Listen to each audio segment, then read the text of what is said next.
let me be very, very clear about where I'm coming from. I'm a bit torn in terms of his response. Curiosity, bro. He said that Floyd was kidnapped by the Abu Dhabi folks. Any comment on that? And again, like I was just saying, again, Tank's that guy. And for all the guys out there in the weight class and around the weight class, Calvin ain't getting paid. Yo, he said ain't no reason Calvin should be looking the way he looking if they making all this money. Now that's the thing. They talk all that money talk.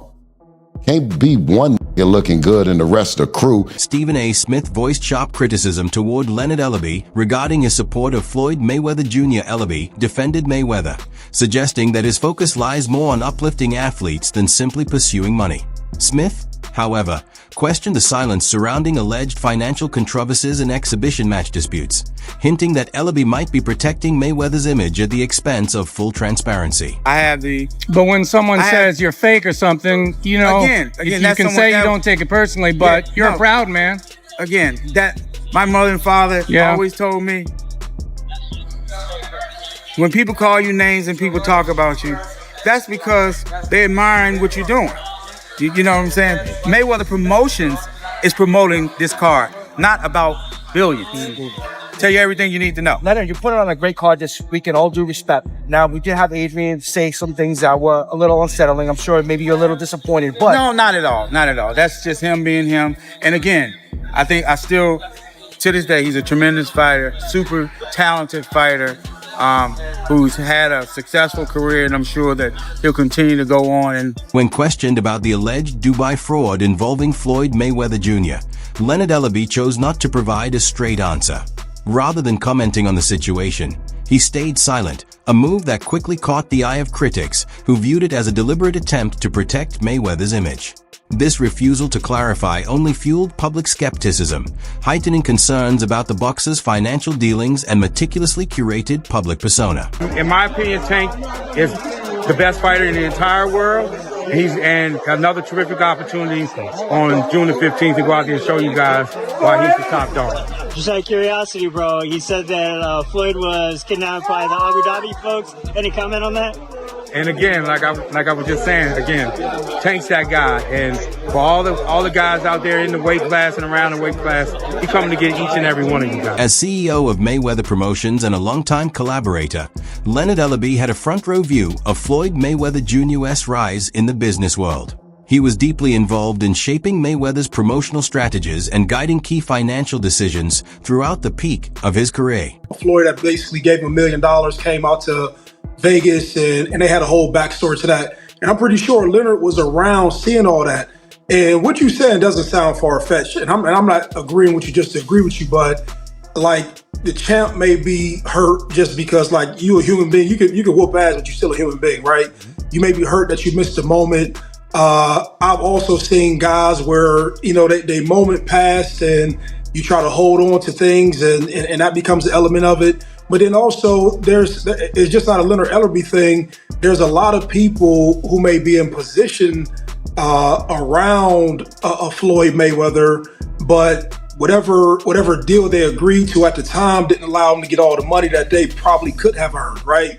And so he probably sees the infrastructure that Tank doesn't have in the relationship, and he's not saying, hey man, it ain't fuck you, champ. Lately, Leonard Ellerbe appears to have taken a step back, refraining from speaking directly for Floyd Mayweather Jr.'s brand.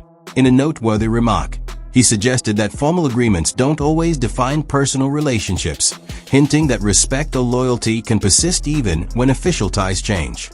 His withdrawal has sparked speculation about potential internal friction or discomfort surrounding some of Mayweather's more debated financial matters. Like some confusion, is Tank a Mayweather Promotions fighter still? Is he not? What is his his involvement with Mayweather Promotions, or is it just all still PBC, Al Heyman? Yeah, Tank is not signed to Mayweather Promotions. Okay. Gotcha. He's not signed to Mayweather Promotions. His contract ran out, and that's fine. But as I always say, contracts don't define relationships. Yeah. Even amid continuing legal battles, Floyd Mayweather Jr., nearing 50, continues to flaunt his wealth publicly. Critics argue that this relentless display of luxury may worsen his financial troubles. Some observers caution that such a focus on extravagance could backfire, potentially putting him at risk of serious financial loss. Caught Floyd capping about buying some apartment buildings in New York.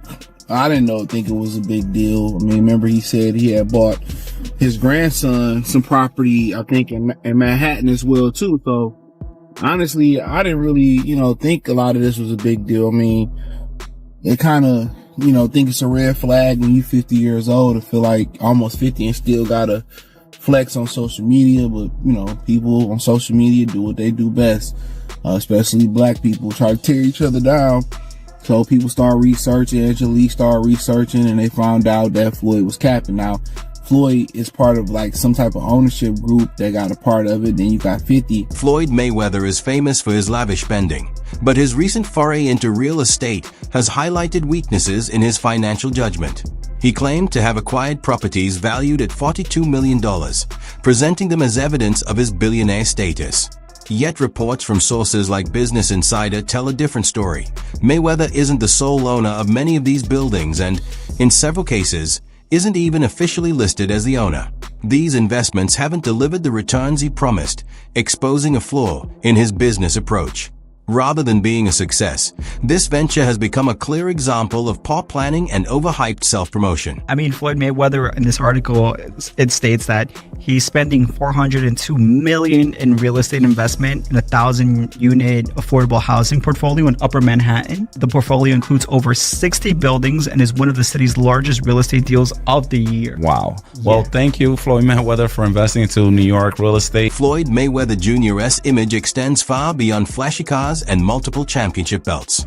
His career has also been shadowed by recurring controversies. Reports of unpaid taxes and legal battles connected to failed business ventures have frequently kept him in financial headlines. One of the most notable incidents occurred in Dubai, where he was reportedly held over unpaid high-value jewelry. These ongoing issues raise serious concerns about his financial oversight and the limits he may push in business dealings. Well, it turns out that the rumors were true and Floyd Mayweather has been trapped in Dubai for the last 50 days. Gervonta Davis was the first to claim it. Now multiple insider sources have confirmed that he is in fact trapped in Dubai for a debt that has nothing to do with boxing. After doing a little digging, it seems that someone in his camp while he was shopping for jewelry in Dubai stole one of the pieces, got away with it, and then blocked all communication with Mayweather. Since then, Floyd has already paid for the jewelry, but they refuse to let him go until they get their piece back. And allegedly, this guy right here is the thief that started this whole mess. At one point, you were getting celebrity endorsements. One was DJ Khaled, hilarious, and Floyd Mayweather. Yeah. And he posted on his Instagram him taking this what do you call it? The Centra card? Centra card. The Centra card. And going and purchasing something with his Bitcoin at a store. Yeah. He did that knowing that it didn't work. Floyd Mayweather doesn't know anything what that's going on, really. So like we all know that. Yeah. The guy can't read, Yeah. How much did you guys pay him? Like $1 million. He took that knowing or not caring if it worked? It was just knowing, not knowing, right? Like they didn't care. He does a million promotions like that. It was basically you speak to his manager. Yeah. He's like, this is Floyd's price. And you send the money over. Yeah. The manager makes his little cut from it. And he just says, what do you want me to say? And what do you want me to do? Okay. Right. And you just basically give him his script and he just does it. Veteran analyst Stephen A. Smith has closely followed Floyd Mayweather Jr.'s lifestyle, taking note of private jets, extravagant homes, and non-stop displays of wealth. While Smith once respected Mayweather's tireless drive, he gradually questioned how sustainable that approach might be. In one conversation, Smith asked if leaving a legacy mattered more than earning money. Floyd answered directly, money. This reply revealed more than a simple preference. It exposed a mindset. Smith later noted that this focus on wealth may have contributed to Floyd's legal and financial troubles, suggesting his obsession with riches could now be restricting him. Definition to toys. Well, private jet, Enzo, Bugatti. Let's walk over here. I'll show you a couple toys. They call this the $1 million garage. I know we're on television, Floyd, but I think it's necessary for me to say, damn. Well, we are on ESPN. These are sports cars. It's a sports network. This car costs $3.2 million. This Bugatti right here costs $1.6 million. You ain't seen these toys. I haven't seen these? No. What? Floyd, this is 7 cars, man. Silver, platinum, Miami, black LA, white Vegas. Yeah, in New York, I got my drivers. And you got your drivers in New York? Yeah. Why? Talk to me about why you make the decision to drive different colored cars in respective cities. Spoiled brat. Oh, just being a brat? Just being a brat. The 7 cars that you showed me are in excess of $15 to $20 million. Let me see what's the number. We go 3.1. And you don't drive them. It's close to 15 million. You're right. It's close to 15 million. Oscar de la Hoya, a longtime rival of Floyd Mayweather Jr., has been outspoken about the path Floyd has taken. In recent interviews, he criticized Mayweather's continued participation in exhibition fights, suggesting they are motivated more by visibility and financial gain than a genuine passion for boxing. De La Hoya emphasized that Floyd's public appearances seem focused on revenue rather than true competition.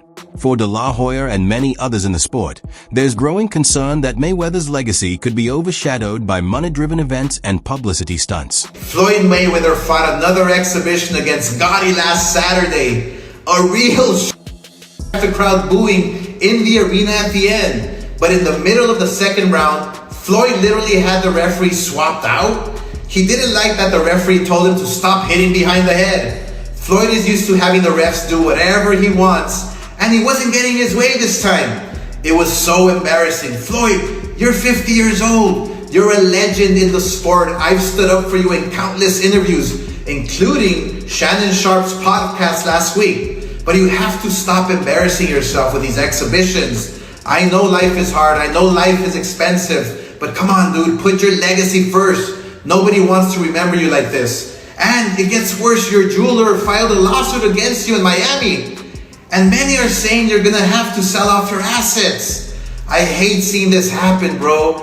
One of the most damaging moments in Floyd Mayweather Jr.'s financial history centers on his involvement with a cryptocurrency scheme. He promoted a digital token as a profitable opportunity, encouraging fans to invest alongside him. Yet the reality was very different. Mayweather never purchased the coin himself. When its value plummeted, many supporters faced significant losses, leaving them feeling let down by someone they had admired. Imagine listening to Floyd Mayweather, a man who can't even read, for investing advice. That's exactly what happened last year when he was paid to promote the absolute Ponzi scheme token Ethereum Max, along with other celebrities like Kim Kardashian, Antonio Brown, and Paul Pierce. The coin shortly fell 97% right after the launch, leaving millions of fans and investors bankrupt. So to see what coins you should be actually buying, be sure to follow me. But like I was saying, bad mistakes. I didn't want to hustle drugs. All I wanted to do was become a champion someday and have something. Yes, we know, Floyd. You hustled Ethereum Max into people's wallets and then straight out. You weren't promoting financial freedom. You were speedrunning a rug pull. Don't believe everything you see online with these celebrities. They'll even sell their soul for a couple of bucks. They don't care if you go broke. They are already rich. You know what? We should call you Scamweather, not Mayweather. Floyd Mayweather Jr. has consistently defended his lifestyle with confidence, acknowledging that he faces criticism, but attributing it entirely to envy over his fortune. What he seems to miss is that much of the backlash isn't jealousy. It stems from frustration. Repeated schemes, questionable promotions, and disregard for others are what trigger public concern. When someone in the spotlight repeatedly leverage their influence to mislead or exploit, scrutiny and criticism are unavoidable. Takedowns, submissions, kicks, all that jazz. But he's choosing to fight Floyd in a boxing fight just for money, just like Conor McGregor did.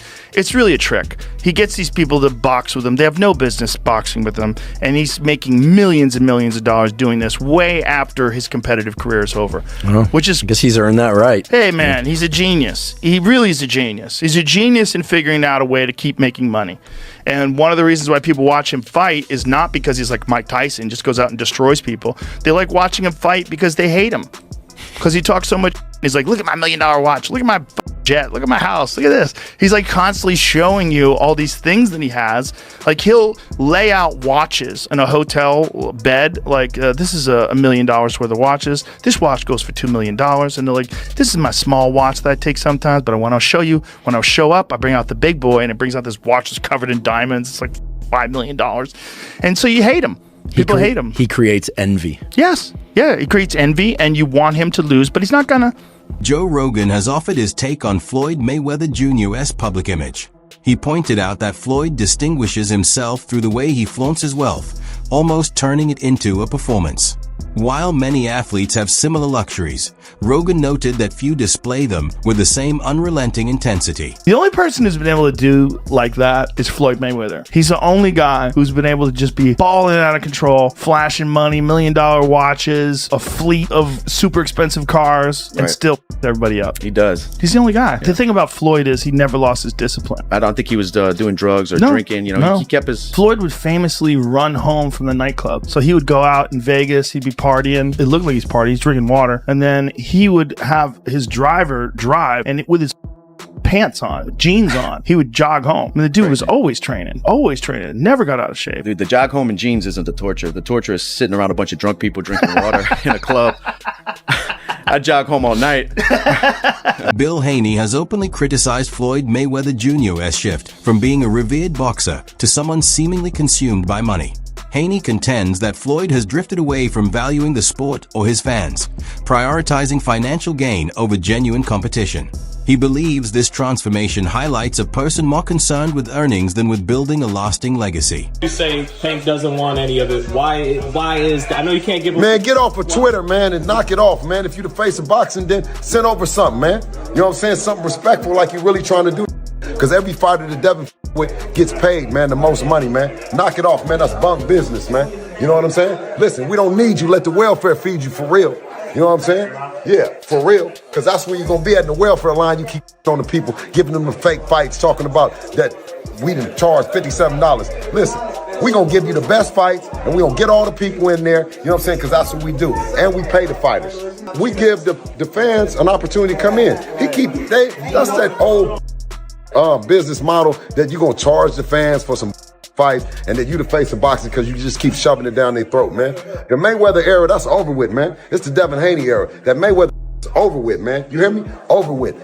Floyd ain't never did what Devin did at 25. Tank ain't did it, nobody else ain't did it. Haney highlights that Floyd Mayweather Jr.'s turn toward exhibition fights reflects a growing separation from true boxing. These bouts are designed more for financial gain than for genuine competition or connecting with fans.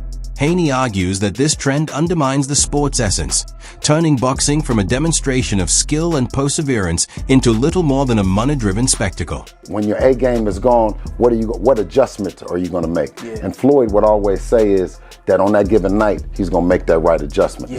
He's going to box the brawler or brawl the boxer. Yeah. You know what I mean? A few months ago, Bill Haney and Floyd Mayweather were fighting on live, or not fighting, but arguing back and forth. Yeah. And Bill Haney said, listen, you know damn well Devin did this and Devin did that. He never lost in the gym, ever.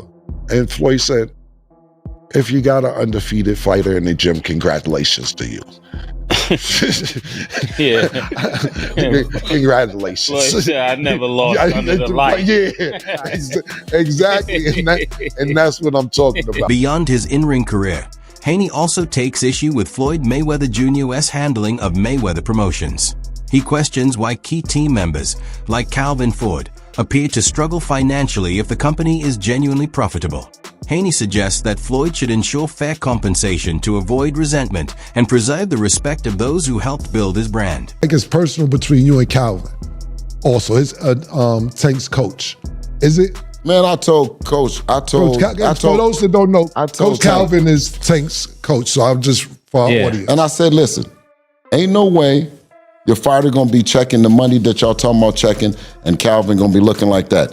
I told Tank them to pay him.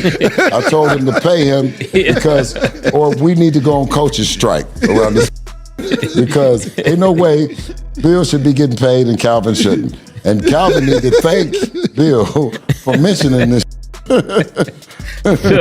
you saying Calvin ain't getting paid? Yo, he said ain't no reason Calvin should be looking the way he looking if they making all this money. Now that's the thing. They talk all that money talk. Can't be one looking good and the rest of the crew if you getting thoroughbred money. You know what I'm talking about? Again. Yeah. That concludes today's video. Be sure to stay tuned for more updates, and we'll catch you in the next one.